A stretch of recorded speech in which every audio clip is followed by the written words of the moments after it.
माननीय वित्त मंत्री Shrimati Nirmala Sitharaman ji. Item number 1. Item number 1. Sir, with your permission, I rise to lay on the table a copy each of the following papers, Hindi and English versions, under Article 281 of the Constitution, Report for 2026 to 2031, Volume 1, Main Report of the 16th Finance Commission. 2. Report for 2026-2031, Volume 2, Annexures of the 16th Finance Commission. Number 3, explanatory memorandum as to the action taken on the recommendations contained in the above report. Item number 2, माननीय वित्त मंत्री Nirmala Sitharaman ji.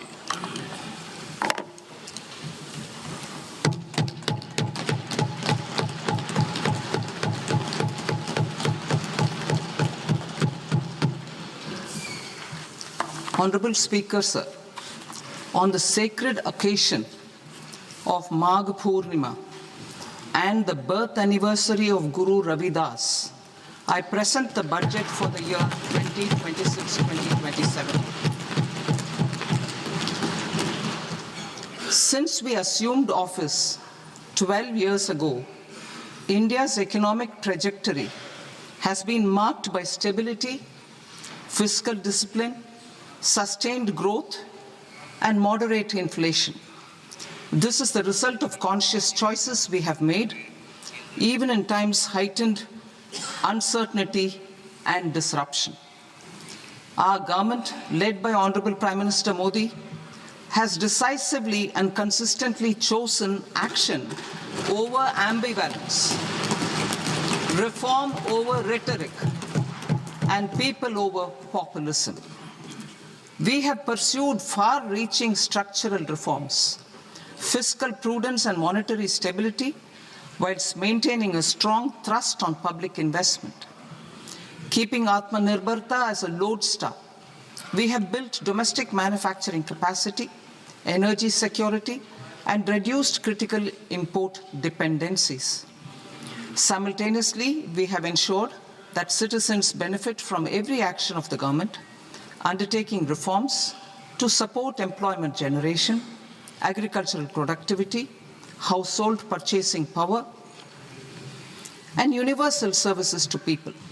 These measures have delivered a high growth rate of around 7% and helped us make substantial strides in poverty reduction and improvement in the lives of our people.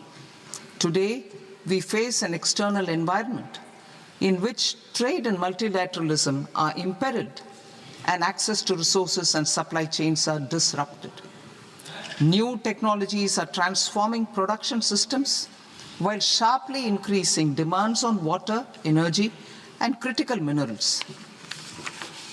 India will continue to take confident steps towards Viksit Bharat, balancing ambition with inclusion. As a growing economy with expanding trade and capital needs, India must also remain deeply integrated with global markets, exporting more and attracting stable long-term investment. As I begin Part A, I want to express my gratitude to the people for standing firmly with us as we forge our way together towards becoming one of the largest economies of the world.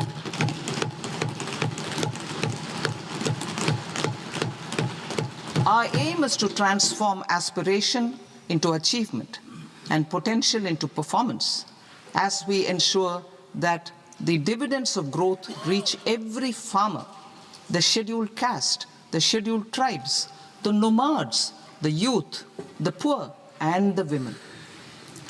In Viksit Bharat Young Leaders Dialogue 2026, several innovative ideas were shared with our Prime Minister, which have inspired many of the proposals, making this a unique Yuva Shakti-driven budget.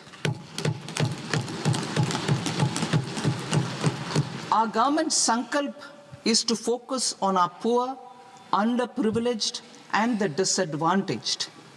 To deliver on this sankalp, and given that this is the first budget prepared in Kartavya Bhavan, we are inspired by three Kartavya. Our first Kartavya is to accelerate and sustain economic growth by enhancing productivity and competitiveness and building resilience to volatile global dynamics. Our second Kartavya is to fulfill aspirations of our people and build their capacity, making them strong partners in India's path to prosperity. Our third Kartavya, aligned with our vision of Sabka Saath, Sabka Vikas, is to ensure that every family, community, region, and sector has access to resources, amenities, and opportunities for meaningful participation. This threefold approach requires a supportive ecosystem. The first requirement is to sustain the momentum of structural reforms, continuous, adaptive, and forward-looking. Second, a robust and resilient financial sector is central to mobilizing savings, allocating capital efficiently, and managing risks. Third, cutting-edge technologies, including AI applications, can serve us as force multipliers for better governance. Reform Express. Our government has undertaken comprehensive reforms towards creating employment, boosting productivity, and accelerating growth. After the Prime Minister's announcement on Independence Day in 2025, over 350 reforms have been rolled out. This includes GST simplification, notification of labor codes, and rationalization of mandatory quality control orders. High-level committees have been formed, and in parallel, the central government is working with the state governments on deregulation and reducing compliance requirements. The Reform Express is well on its way and will maintain its momentum to help us fulfill our Kartavya. I now move to specific proposals. Under our first Kartavya, to accelerate and sustain economic growth, I propose interventions in 6 areas. 1. Scaling up manufacturing in 7 strategic and frontier sectors. 2. Rejuvenating legacy industrial sectors. 3. Creating champion MSMEs. 4. Delivering a powerful push for infrastructure. 5. Ensuring long-term security and stability. And 6. Developing city economic regions. Scaling up of manufacturing in 7 strategic and frontier sectors. Biopharma Shakti, meaning biopharma strategy for health advancement through knowledge, technology, and innovation. India's disease burden is observed to be shifting towards non-communicable diseases like diabetes, cancer, and autoimmune disorders. Biologic medicines are key to longevity and quality of life at affordable costs. To develop India as a global biopharma manufacturing hub,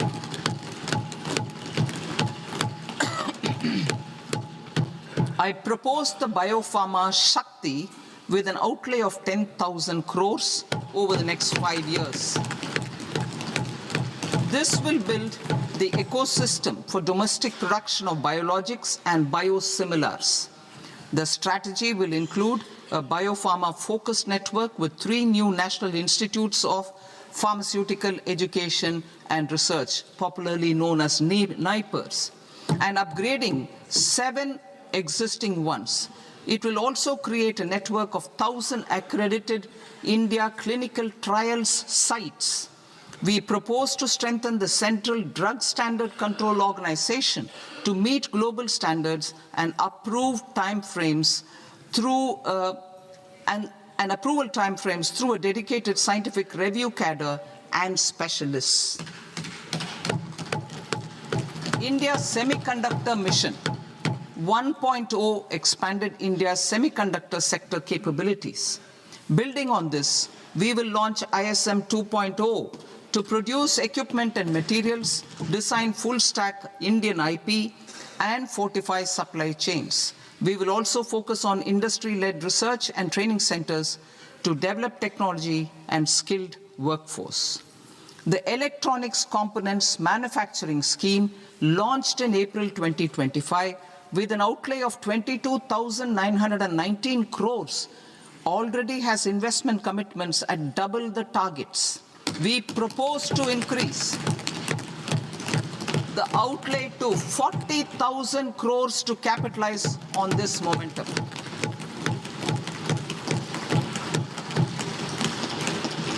A scheme for rare earth permanent magnets was launched in 2025 November. We now propose to support the mineral-rich states of Odisha, Kerala, Andhra Pradesh, and Tamil Nadu to establish dedicated rare earth corridors to promote mining, processing, research, and manufacturing. To enhance domestic chemical production and reduce import dependency, we will launch a scheme to support states in establishing 3 dedicated chemical parks through challenge route on a cluster-based plug-and-play model. Strong capital goods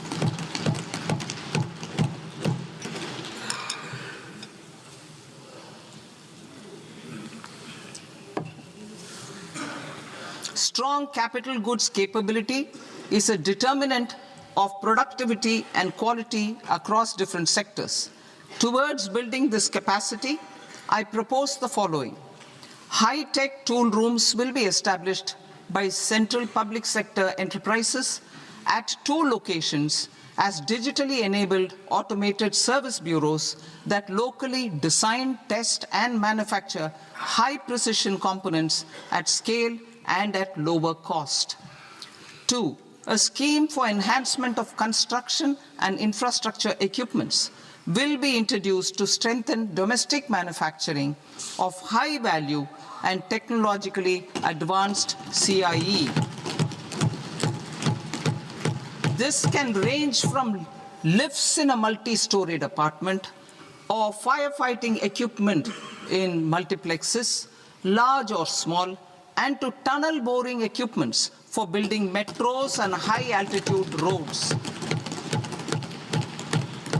I also propose a scheme for container manufacturing to create a globally competitive container manufacturing ecosystem with a budgetary allocation of 10,000 crores over a 5-year period.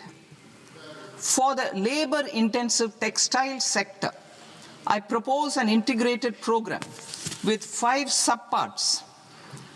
1, the National Fiber Scheme for self-reliance in natural fibers, such as silk, wool, and jute, man-made fibers, and new-age fibers.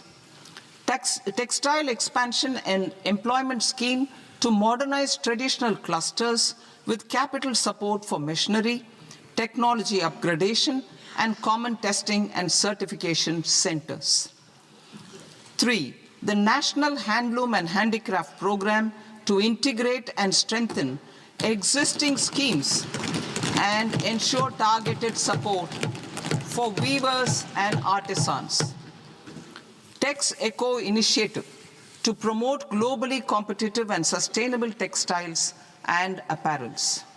Samarth 2.0 to modernize the upgrade the textile skilling ecosystem through collaboration with industry and academic institutions.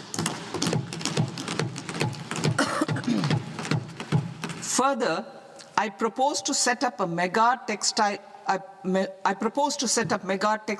parks in challenge mode. They can also focus on bringing value addition to technical textiles.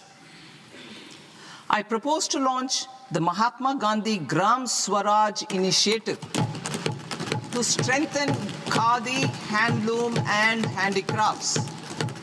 This will help in global market linkage and branding. It will streamline and support training, skilling, quality of process, and production. This will benefit our weavers, village industries, one district, one product, ODOP initiative, and also our rural youth. India has the potential to emerge as a global hub for high-quality, affordable sports goods. I propose a dedicated initiative for sports goods that will promote manufacturing, research, and innovation in equipment design, as well as material sciences. Rejuvenation of legacy industrial clusters. I propose to introduce a scheme to revive 200 legacy industrial clusters to improve their cost competitiveness and efficiency through infrastructure and technology upgradation. Creating champion SMEs and supporting micro enterprises. Recognizing MSMEs as a vital engine of growth, I propose a three-pronged approach to help them grow as champions. Equity support. I propose to introduce a dedicated 10,000 crores SME growth fund to create future champions, incentivizing enterprises based on select criteria. I also propose to top up the Self-Reliant India Fund set up in 2021 with 2,000 crores to continue support to micro enterprises and maintain their access to risk capital.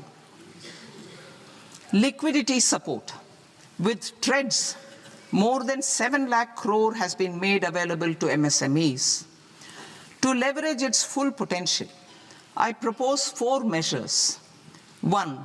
Mandate TREDS as the transaction settlement platform for all purchases from MSMEs by CPSEs, serving as a benchmark for other corporates. 2. Introduce a credit guarantee support mechanism through CGTMSE for invoice discounting on TREDS platform. 3. Link GEM with TREDS for sharing information with financiers about government purchases from MSMEs, encouraging cheaper and quicker financing. 4. Introduce TREDS receivables as asset-backed securities, helping develop a secondary market, enhancing liquidity and settlement of transactions. Professional support. Government will facilitate professional institutions such as the ICAI, ICSI, ICMAI to design short-term modular courses and practical tools to develop a cadre of corporate mitras, especially in Tier 2 and Tier 3 towns. These accredited para-professionals will help MSMEs meet compliance requirements at affordable costs. Infrastructure. During this past decade, our government has undertaken several initiatives for large-scale enhancement of public infrastructure, including through new financing instruments such as Infrastructure Investment Trust (InvITs) and Real Estate Investment Trust (REITs), and institutions like NIIF and NABFID.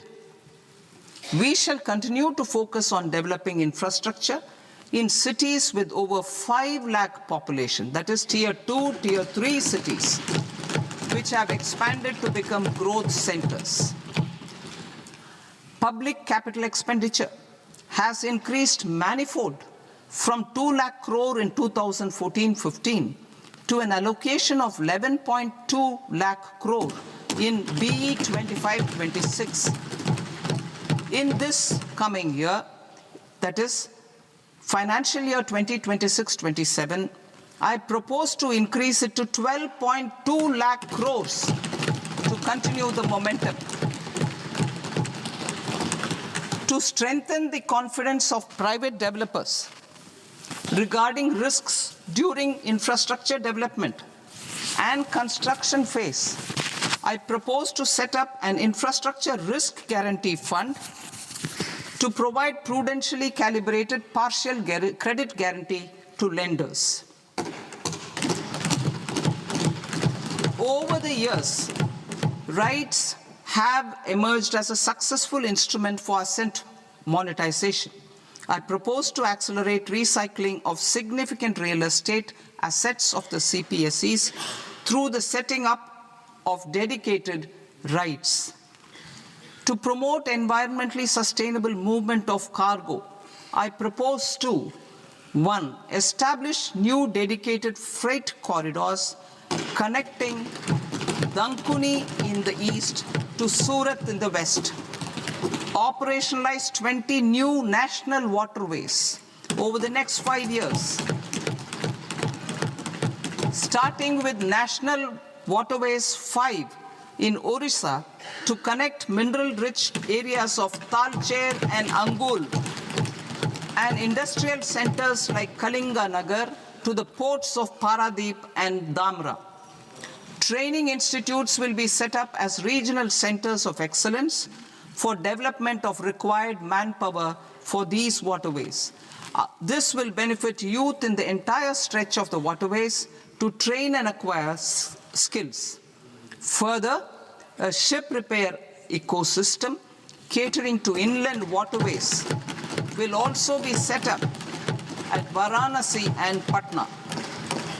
And C, launch a coastal cargo promotion scheme for incentivizing a modal shift from rail to road to increase the share of inland waterways and coastal shipping from 6% to 12% by 2047. To enhance last mile and remote connectivity and promote tourism, I propose to give incentives to indigenize manufacturing of seaplanes. A seaplane VGF scheme will be also introduced to provide support for operations. Carbon capture, utilization and storage. Aligning with the roadmap launched in December 2025, the carbon capture, utilization and storage technologies at scale will achieve higher readiness and in end-use application across 5 industrial sectors, including power, steel, cement, refineries, and chemicals. An outlay of 20,000 crore is proposed over the next 5 years for this purpose. City economic regions. Cities are India's engines of growth, innovation, and opportunities. We shall now focus on Tier 2, Tier 3 cities, and even temple towns, which need modern infrastructure and basic amenities.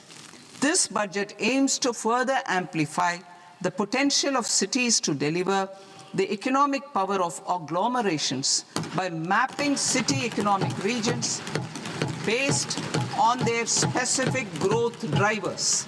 An allocation of 5,000 crore per CER over 5 years is proposed for implementing their plans through a challenge mode with a reform-cum-result-based financing mechanism.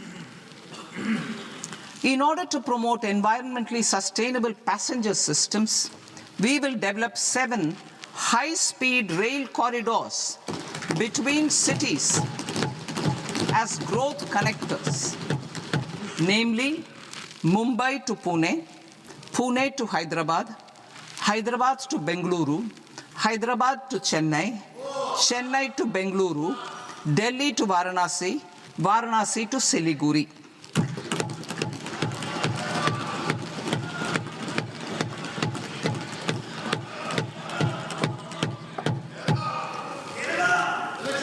Financial sector. The Indian banking sector today is characterized by strong balance sheet, historic highs in profitability, improved asset quality, and coverage exceeding 98% of villages in the country. At this juncture, we are well placed to futuristically evaluate the measures needed to continue on the path of reform-led growth of this sector. I propose setting up a high-level committee on banking for Vikasit Bharat. High-level committee on banking for Vikasit Bharat to comprehensively review the sector and align it with India's next phase of growth, while safeguarding financial stability, inclusion, and consumer protection. The vision for NBFCs for Vikasit Bharat has been outlined with clear targets for credit disbursement and technology adoption in order to achieve scale and improve efficiency in the public sector NBFCs. As a first step, it is proposed to restructure the Power Finance Corporation and Rural Electrification Corporation.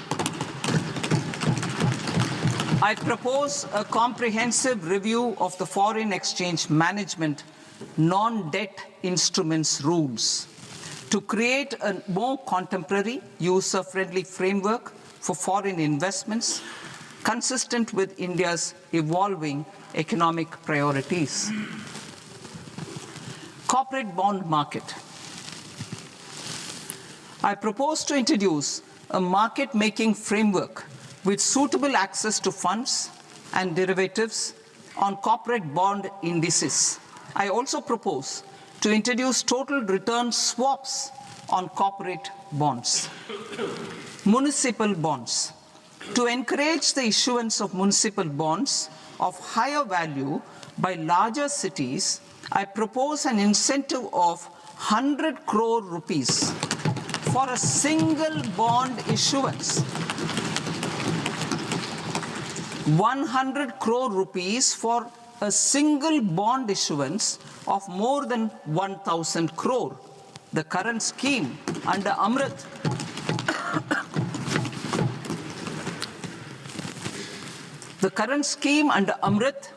which incentivizes issuances up to 200 crores only, will also continue to support smaller and medium towns. That will also continue to support the smaller and medium towns. Ease of doing business. Individual persons resident outside India, PROI, will be permitted to invest in equity instruments of listed Indian companies through the Portfolio Investment Scheme. It is also proposed to increase the investment limit for an individual PROI under the scheme from 5% to 10%, with an overall investment limit for all individual PROIs to 24% from the current 10%. Emerging technologies including AI. 21st century is technology-driven. Adoption of technology is for the benefit of all people. Farmers in the field, women in STEM, youth keen to upskill, and Divyangjan to access newer opportunities.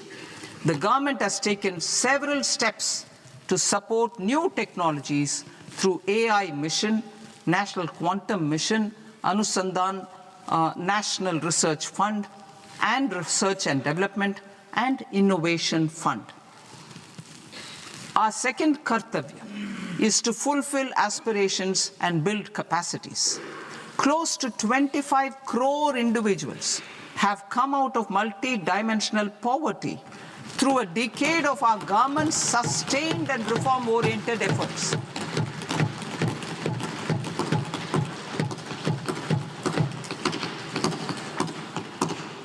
Our government has therefore decided to place a renewed emphasis on the service sector to provide a pathway to fulfilling aspirations of a youthful India with the following measures.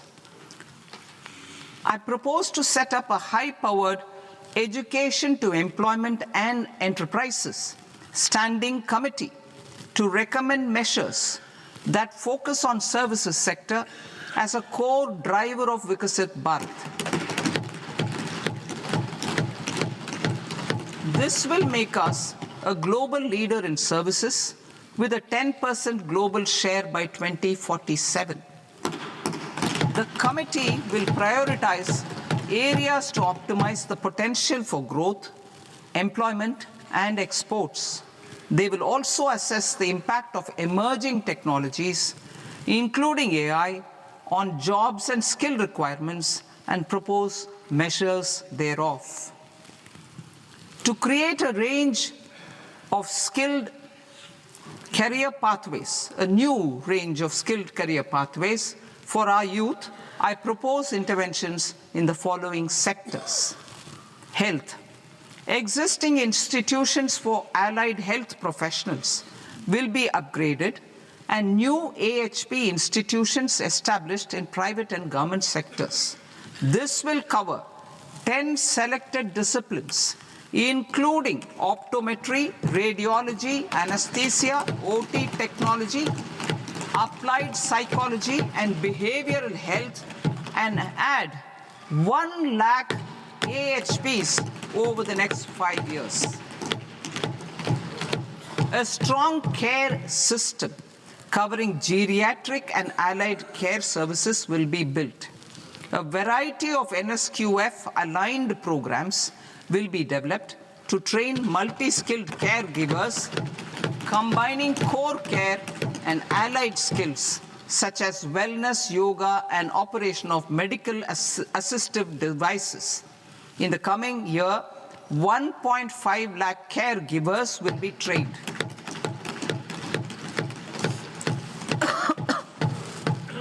Hubs for medical value tourism. To promote India as a hub for medical tourism services, I propose to launch a scheme to support states in establishing 5 regional medical hubs in partnership with the private sector. These hubs will serve as integrated healthcare complexes that combine medical, educational, and research facilities. They will have Ayush centers, medical value tourism facilitation centers, and infrastructure for diagnostics, post-care, and rehabilitation. These hubs will provide diverse opportunities, job opportunities for health professionals, including doctors and AHPs. Ancient Indian yoga, already respected in several parts of the world, was given a mass global recognition when Honorable Prime Minister took it to the UN. Post-COVID, Ayurveda gained a similar global acceptance and recognition. Exporting quality Ayurveda products helps farmers who grow the herbs and youth who process the products. To meet growing global demand, a few more steps are being taken. I propose to, 1, set up 3 new All India Institutes of Ayurveda. 2, upgrade Ayush pharmacies and drug testing labs for higher standards of certification ecosystem and make available more skilled personnel. 3, upgrade the WHO Global Traditional Medicine Center in Jamnagar to bolster evidence-based research, training, and awareness for traditional medicine. Animal husbandry. Livestock contributes to close to 16% of farm income, including of poor and marginal households. To scale up availability of veterinary professionals by more than 20,000, I propose to roll out a loan-linked capital subsidy support scheme for establishment of veterinary and para-veterinary colleges, veterinary hospitals, diagnostic laboratories, and breeding facilities in private sector. Collaboration between Indian and foreign institutions will also be facilitated. Orange economy. India's animation, visual effects, gaming and comics sector, AVGC sector, is a growing industry projected to require 2 million professionals by 2030. I propose to support the Indian Institute of Creative Technologies, Mumbai, in setting up AVGC content creator labs in 15,000 secondary schools all over the country and 500 colleges. The Indian design industry is expanding rapidly, and yet there is a shortage of Indian designers. I propose to establish, through Challenge Route, a new National Institute of Design to boost design education and development in the eastern region of India. Education. Our government will support states through Challenge Route in creating 5 university townships in the vicinity of major industrial and logistics corridors. These planned academic zones will host multiple universities, colleges, and research institutions, skill centers, and residential complexes. In higher education, STEM institutions, prolonged hours of study and laboratory work pose some challenges for girl students. Through VGF, Viability Gap Funding and capital support, one girls' hostel will be established in every district.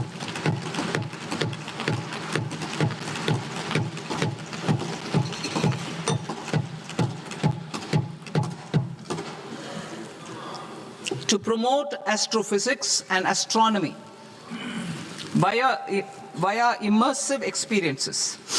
4 telescope infrastructure facilities will be set up or upgraded. The National Large Solar Telescope, the National Large Optical Infrared Telescope, the Himalayan Chandra Telescope, and the Cosmos 2 Planetarium. Tourism. The tourism sector has the potential to play a large role in the employment generation, forex earnings, and expanding the local economy. I propose to set up a National Institute of Hospitality by upgrading the existing National Council for Hotel Management and Catering Technology.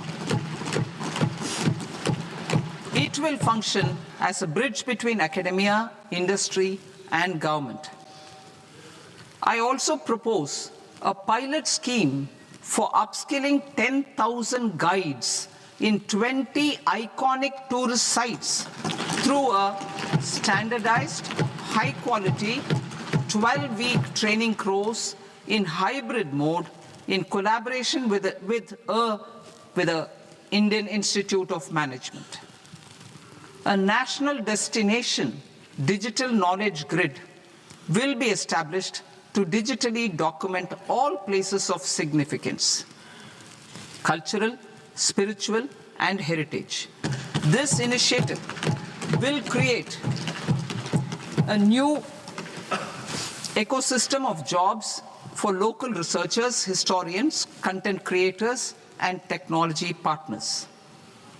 India has the potential and opportunity to offer world-class trekking and hiking experience.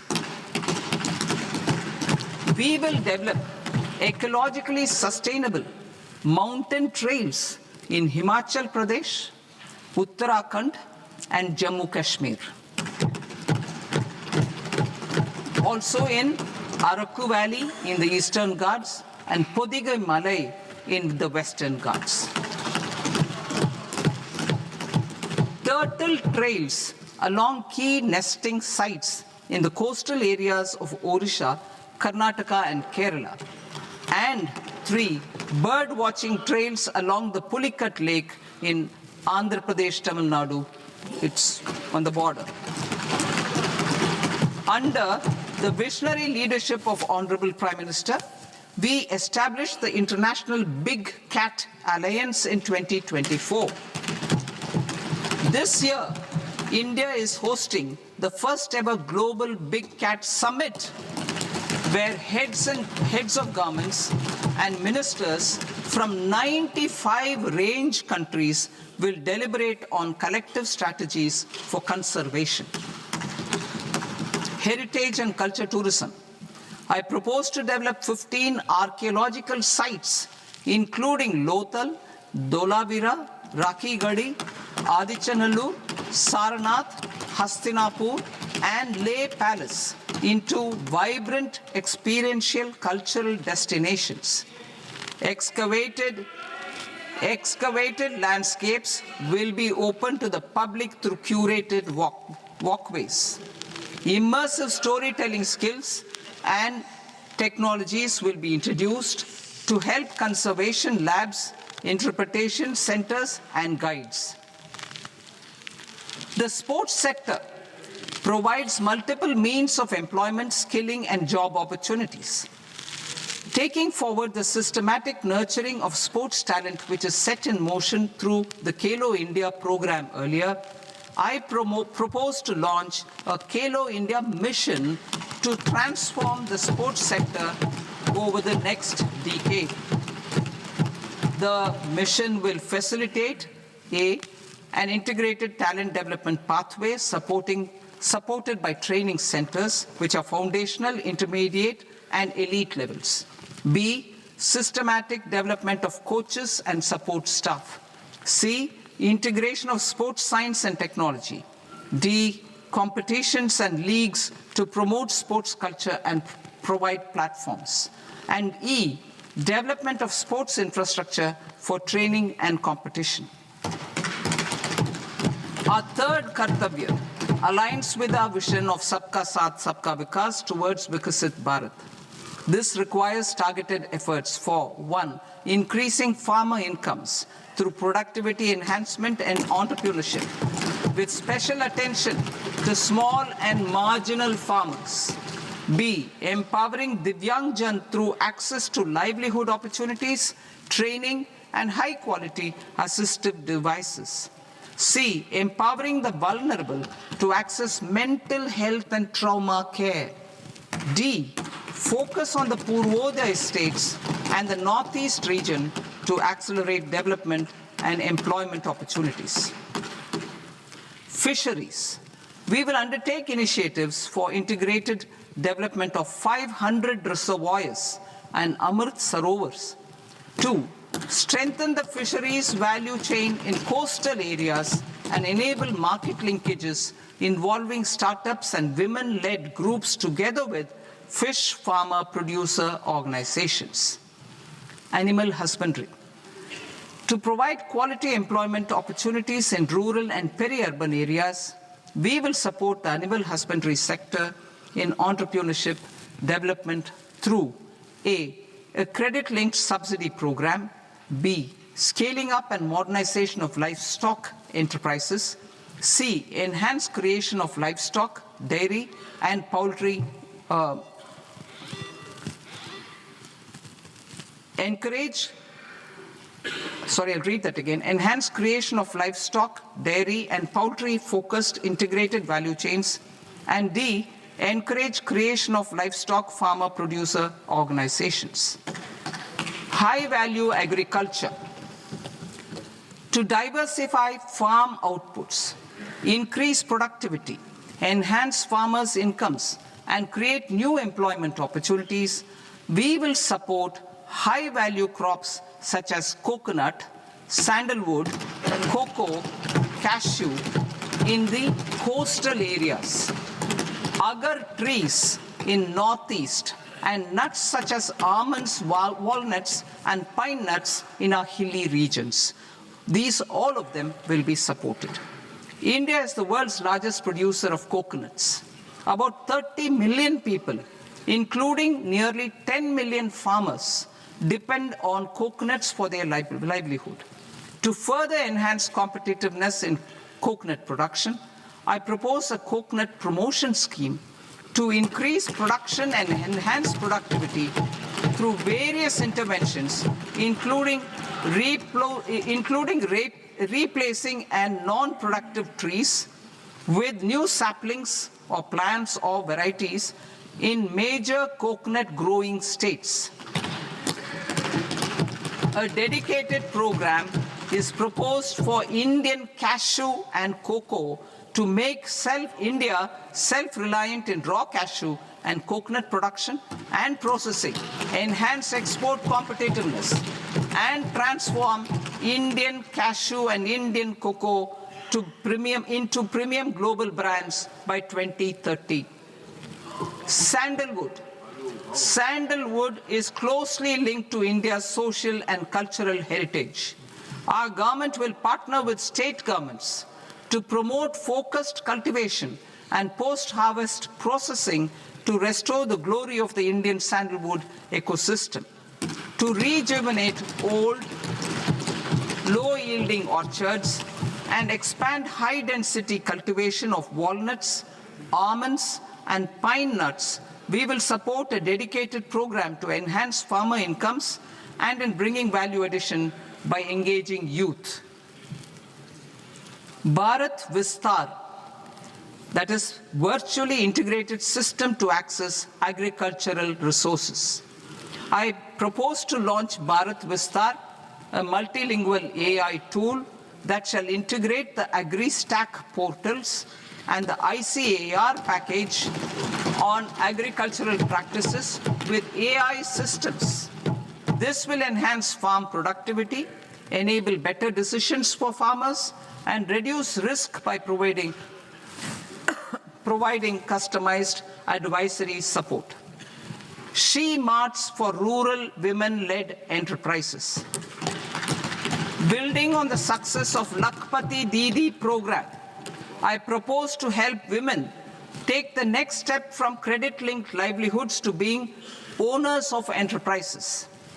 Self-help entrepreneur, She-Marts will be set up as community-owned retail outlets within the cluster-level federations through enhanced and innovative financing instruments.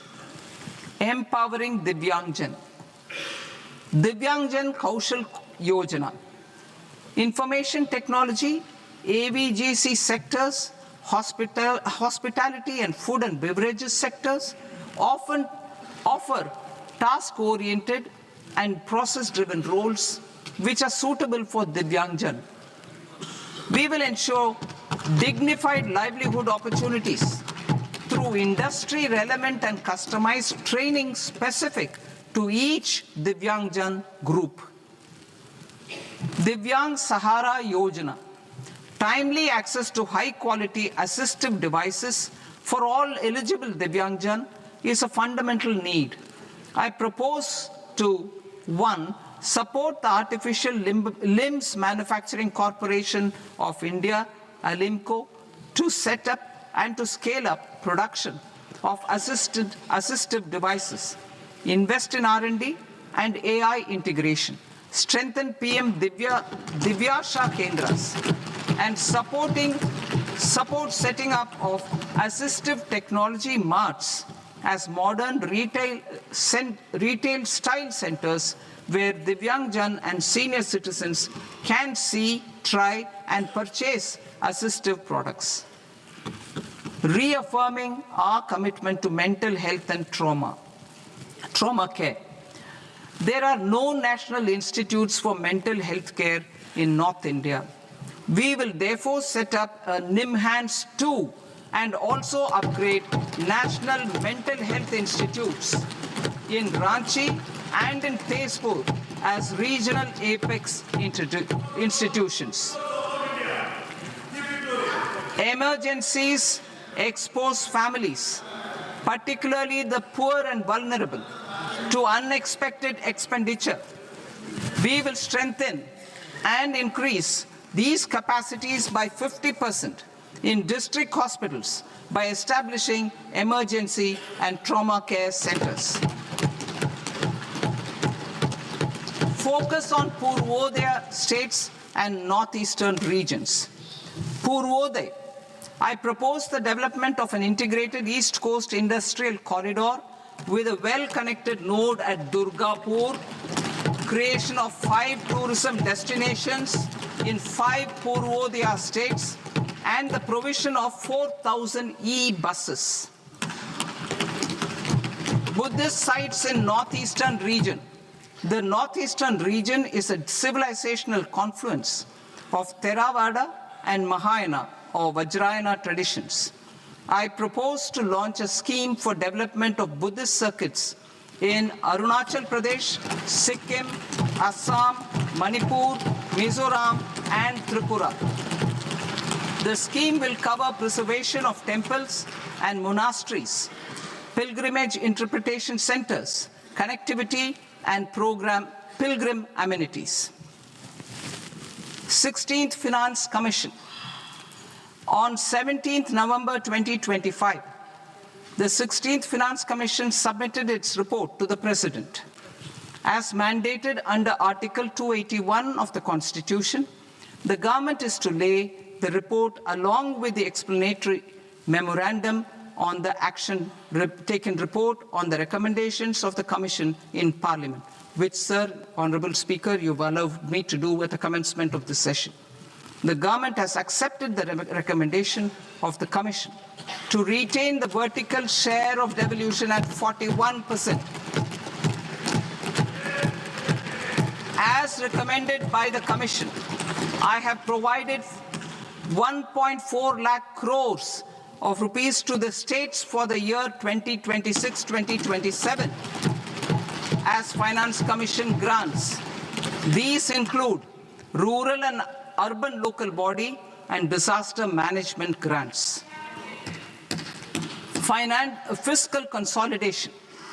Government has been delivering on our fiscal commitments consistently without compromising on social needs.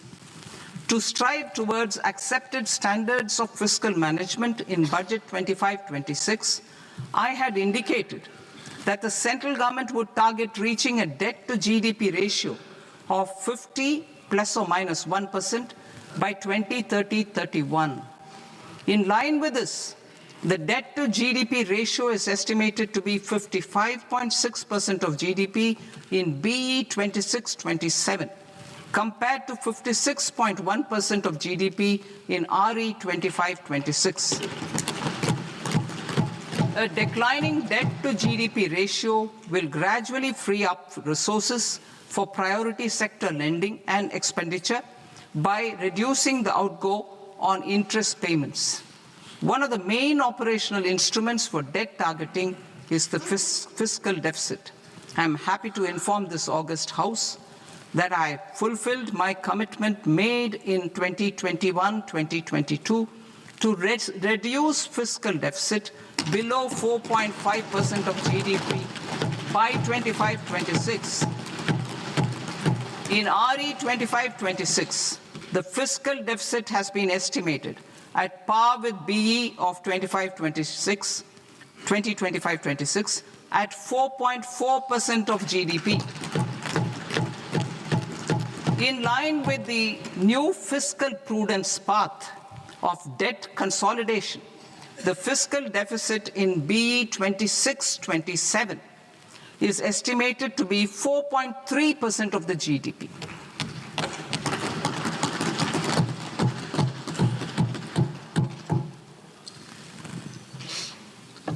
The revised estimates of the non-debt receipts are 34 lakh crore rupees, of which the centre's net tax receipts are 26.7 lakh crore.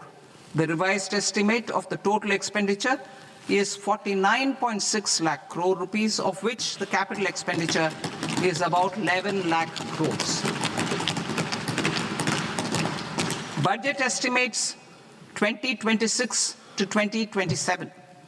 Coming to 26-27, the non-debt receipts and the total expenditure are estimated as 36.5 lakh crore and 53.5 lakh crore respectively. The centre's net tax receipts are estimated at 28.7 lakh crore rupees. To finance the fiscal deficit, the net market borrowings from dated securities are estimated at 11.7 lakh crore rupees. The balance financing is expected to come from small savings and other sources. The gross market borrowings are estimated at 17.2 lakh crore rupees. I'll now move to Part B. Part B, direct taxes.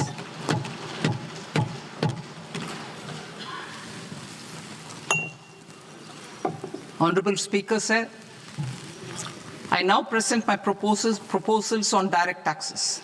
New Income Tax Act. In July 2024, I announced a comprehensive review of the Income Tax Act 1961. This was completed in a record time, and the Income Tax Act 2025 will come into effect from 1st April 2026. The simplified income tax rules and forms will be notified shortly, giving adequate time to taxpayers to acquaint themselves with its requirements.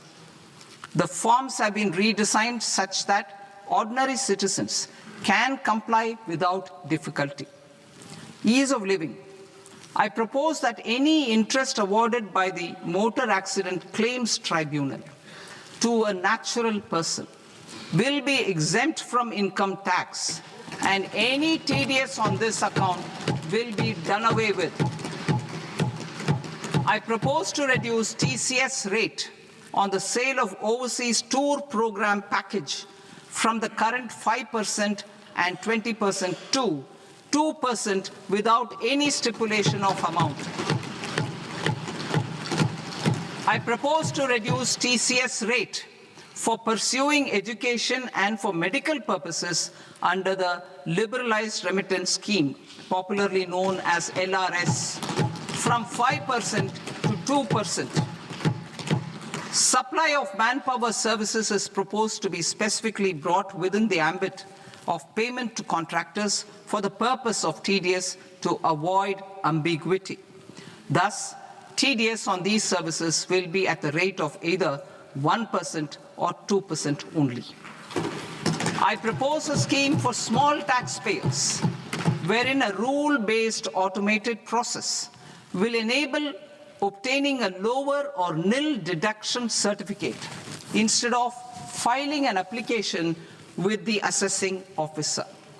For the ease of taxpayer holding securities in multiple companies, I propose to enable depositories to accept Form 15G or Form 15H from the investor and provide it directly to various relevant companies. I propose to extend time available for revising returns from 31st December to up to 31st March with the payment of a nominal fee. I also propose to stagger the timeline for filing of tax returns. Individuals with ITR 1 and ITR 2 returns will continue to file till 31st July, and non-audit business cases or trusts are proposed to be allowed time till 31st August. TDS on sale of immovable property by a non-resident is proposed to be deducted and deposited through resident buyers and his or her PAN-based challan instead of requiring a TAN, which is a temporary accounting number. To address practical issues of small taxpayers like students, young professionals, tech employees, relocated NRIs, and such others, I propose to introduce a one-time 6-month foreign asset disclosure scheme for these taxpayers to disclose income or assets below a certain size. This scheme would be applicable for two categories of taxpayers, namely, A, who did not disclose their overseas income or assets, and B, who disclosed their overseas income and or paid due tax but could not declare the asset acquired. For category A, the limit of undisclosed income or asset is proposed to be up to 1 crore rupees.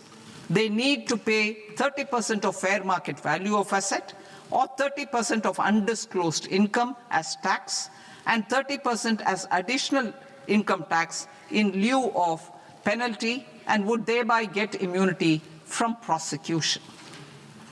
For category B, asset value is proposed to be up to 5 crore rupees.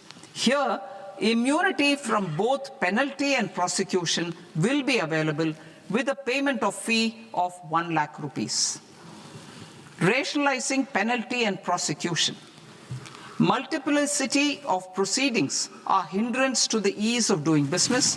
I propose to integrate assessment and penalty proceedings by way of a common order for both. There will be no interest liability on the taxpayer on the penalty amount for the period of appeal before the first appellate authority, irrespective of the outcome of appeal process. Further, quantum of prepayment is being reduced from 20% to 10% and will continue to be calculated only on core tax demand. As an additional measure for reducing litigation, I propose to allow taxpayers to update their returns even after reassessment proceedings have been initiated and an additional 10% tax rate over and above the rate applicable for the relevant year. The assessing officer will then use only this updated return in his proceedings. There is already a framework for immunity from penalty and prosecution in the cases of underreporting. I propose to apply this framework for immunity to misreporting too. However, in such a case, the taxpayer will need to pay 100% of the tax amount as an additional income tax over and above the tax and interest due. Penalties for certain technical defaults, such as failure to get accounts audited, non-furnishing of transfer pricing audit report, and default in furnishing statement for financial transactions are proposed to be converted into fee.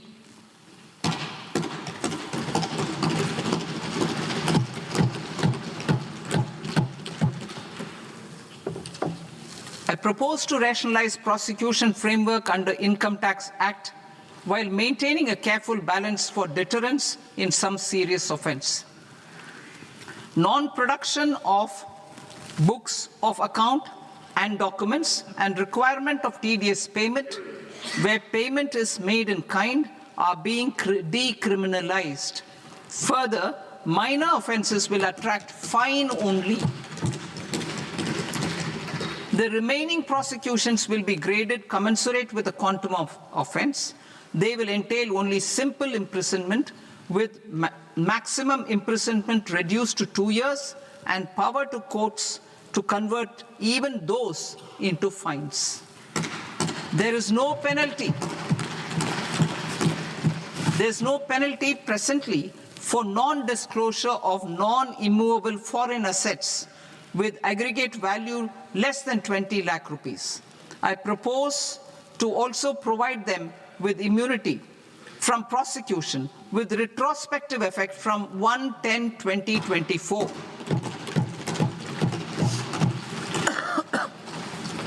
Cooperatives. Deduction is already allowed to a primary cooperative society engaged in supplying milk, oilseeds, fruits or vegetables raised or grown by its members. I propose to extend this deduction to also include supply of cattle feed and cotton seed produced by its members. I propose to allow inter-cooperative society dividend income as deduction under the new tax regime to the extent it is further distributed to its members. I further propose to allow exemption for a period of 3 years to dividend income received by a notified national cooperative federation on their investments made in companies up to 31/1/2026. This exemption would be allowed only for dividends further distributed to its member cooperatives. Supporting IT sector as India's growth engine. India is a global leader in software development services, IT-enabled services, knowledge process outsourcing services, and contract R&D services relating to software development. These businesses and their segments are quite interconnected with each other. All these services are proposed to be clubbed under a single category of information technology services with a common safe harbor margin of 15.5% applicable to all. The threshold for availing safe harbor for IT services is being enhanced substantially from 300 crore rupees to 2,000 crore rupees. Safe harbor for IT services shall be approved by an automated rule-driven process without any need for tax officer to examine and accept the application. Once applied by an IT services company, the same safe harbor can be continued for a period of 5 years at a stretch at its choice. For IT services companies who want to conclude advanced pricing agreement, APA, I propose to fast-track unilateral APA process for IT services and endeavor to conclude it within a period of 2 years. The period of 2 years can be extended by a further period of 6 months on taxpayers' request. I propose to extend the facility of modified returns available to the entity entering APA to its associated entities also. Attracting global business and investment. Recognizing the need to enable critical infrastructure and boost investment in data centers, I propose to provide tax holiday till 2047 to any foreign company that provides cloud services to customers globally by using data center services from India. It will, however, need to provide services to Indian customers through an Indian reseller entity. I also propose to provide a safe harbor of 15% on cost in case the company providing data center services from India is a related entity. To harness the efficiency of just-in-time logistics for electronic manufacturing, I propose to provide safe harbor to non-residents for component warehousing in a bonded warehouse at a profit margin of 2% of the invoice value. The resultant tax of about 0.7% will be much lower than in competing jurisdictions. To provide fillip to toll manufacturing in India, I propose to provide exemption from income tax for 5 years to any non-resident who provides capital goods, equipment, or tooling to any toll manufacturer in a bonded zone. To encourage vast pool of global talent to work in India for a longer period of time, I propose to provide exemption to global, non-India sourced income of a non-resident expert for a stay period of 5 years under notified schemes. I propose to provide exemption from minimum alternate tax, the MAT, to all non-residents who pay tax on presumptive basis. Tax administration. I propose to constitute a joint committee of Ministry of Corporate Affairs and Central Board of Direct Taxes for incorporating the requirements of income computation and disclosure standards, the ICDS, in the Indian Accounting Standards, IND AS itself. Separate accounting requirement based on ICDS will be done away with from the tax year 27-28. To support Prime Minister Modi's vision of homegrown accounting and advisory firms to become global leaders, I propose to rationalize the definition of accountant for the purposes of safe harbor rules. Other tax proposals. Change in taxation of buyback was brought in to address the improper use of buyback route by promoters. In the interest of minority shareholders, I propose to tax buyback for all types of shareholders as capital gains. However, to disincentivize misuse of tax arbitrage, promoters will pay an additional buyback tax. This will make effective tax 22% for corporate promoters. For non-corporate promoters, the effective tax will be 30%. TCS rate for sellers of specific goods, namely alcoholic liquor, scrap, and minerals, will be rationalized to 2%, and that on Tendu leaves will be reduced from 5% to 2%. I propose to raise the STT on futures to 0.05% from the present 0.02%.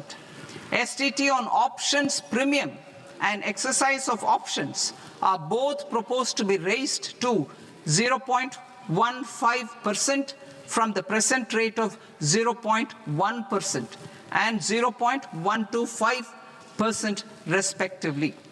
We reformed the taxation landscape for corporates in 2019 by providing them a simplified regime with lower tax rate so that they could productively focus on business rather than on claim of deductions and exemptions.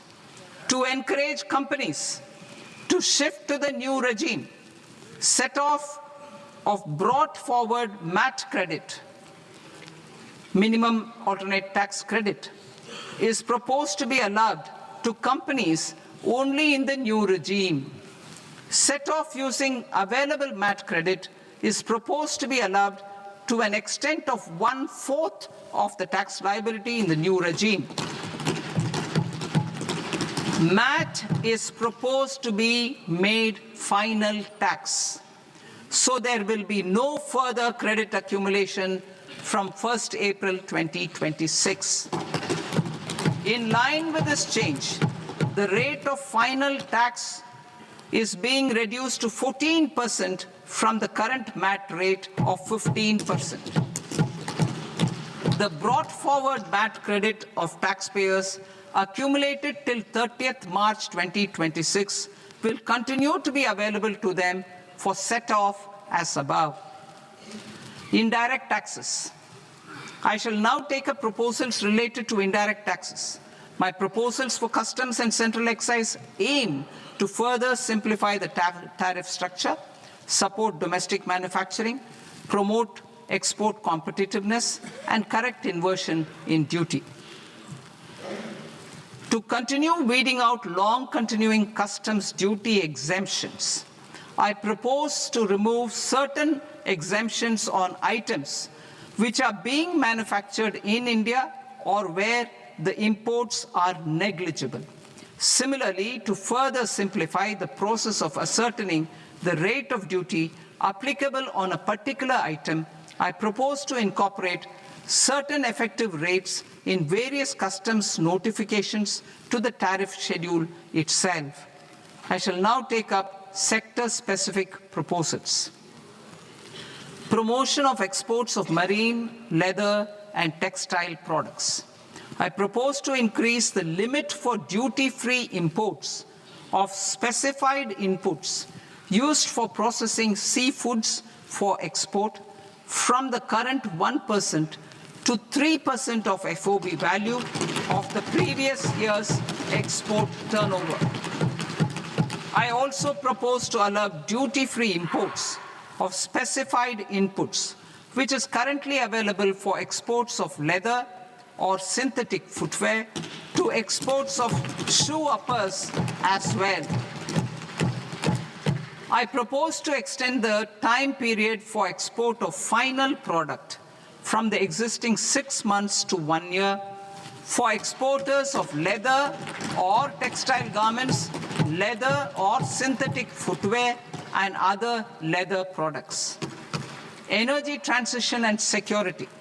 I propose to extend the basic customs duty exemption given to capital goods used for manufacturing lithium-ion cells for batteries to those used for manufacturing lithium-ion cells for battery energy storage systems also.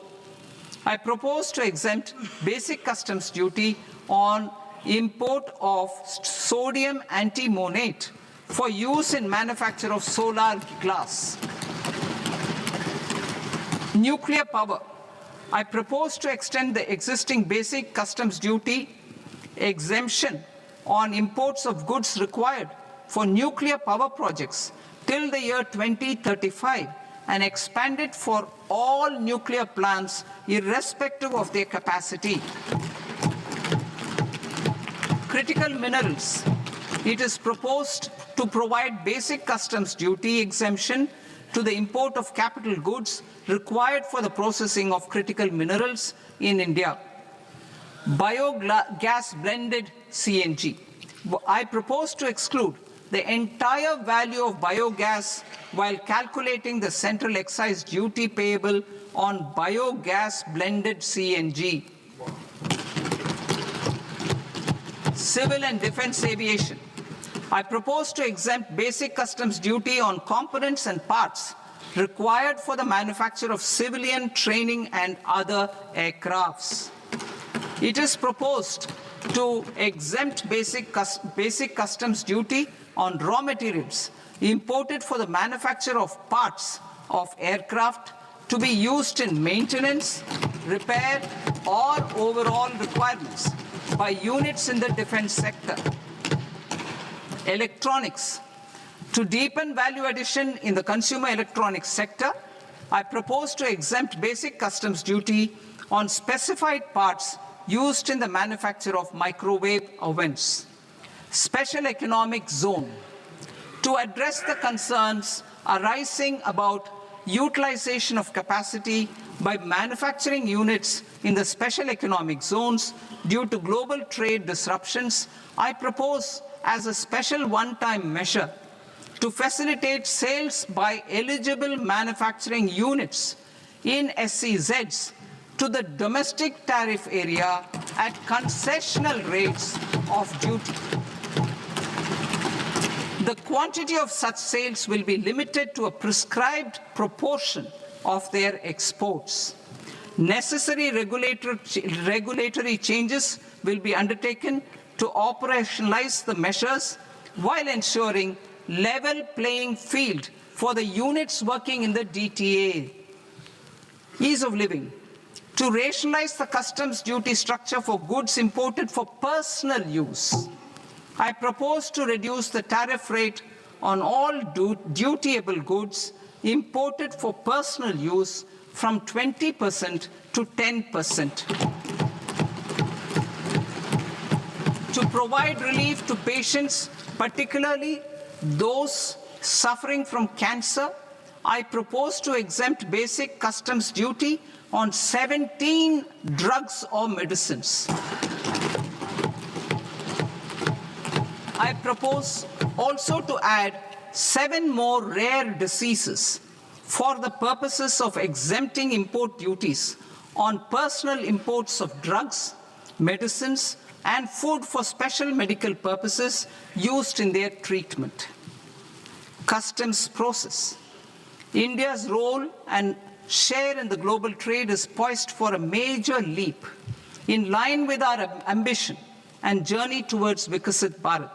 In this regard, I propose many measures for custom processes to have minimal intervention for smoother and faster movement of goods and greater certainty to the trade.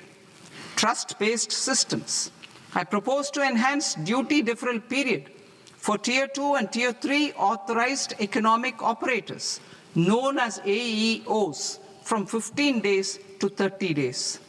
I propose to provide eligible manufacturer importers the same duty deferral facility. This should encourage them to get themselves accredited as a full-fledged Tier 3 AEO in due course. To provide greater certainty and for better business planning, I propose to extend validity period of advance ruling binding on customs from the present 3 years to 5 years. In the spirit of the whole of government approach,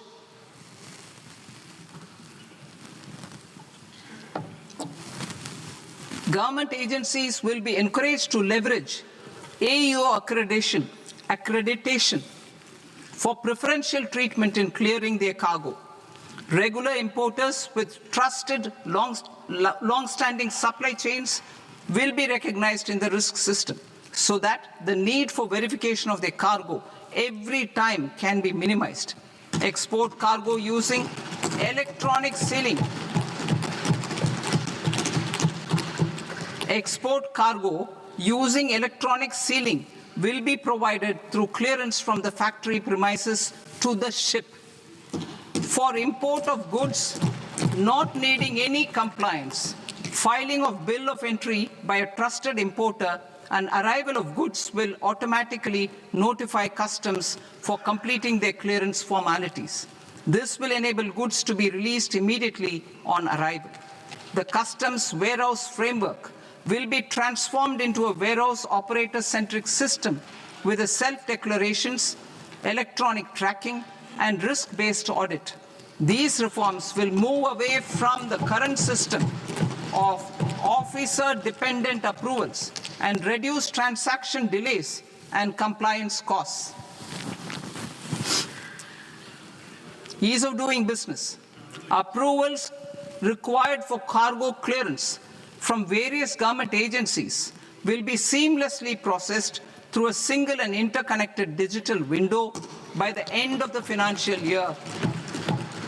Processes involved in clearance of food, drugs, plant, and animal and wildlife products, accounting for about 70% of interdicted cargo, will be operationalized on this system by April 2026 itself.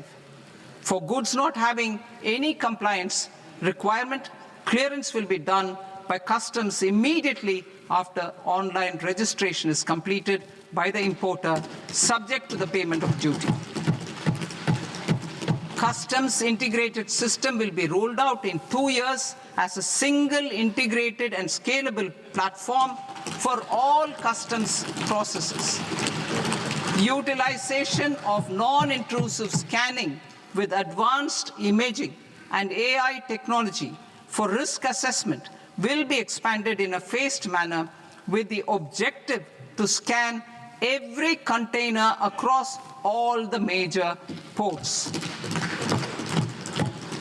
New export opportunities to support Indian fishermen to fully harness the economic value of marine resources beyond our territorial waters.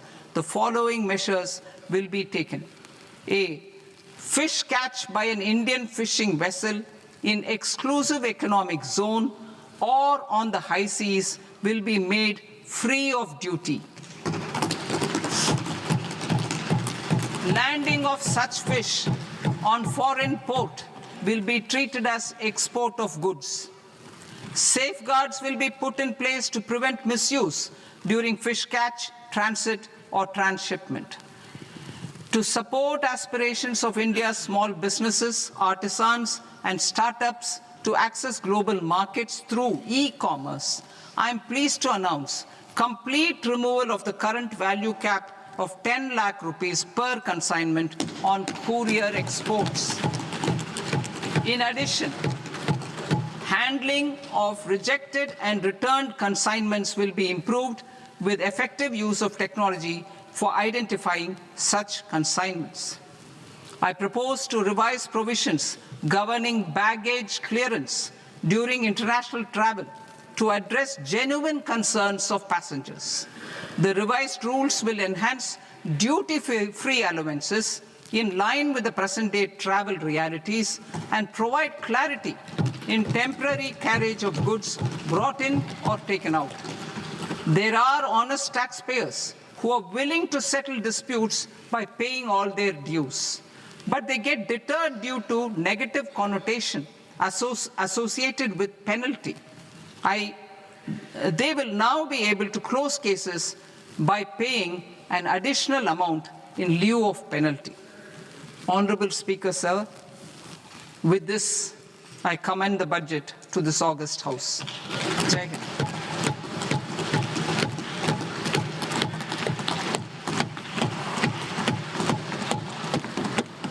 One and a half hours. Item number 3 माननीय वित्त मंत्री जी।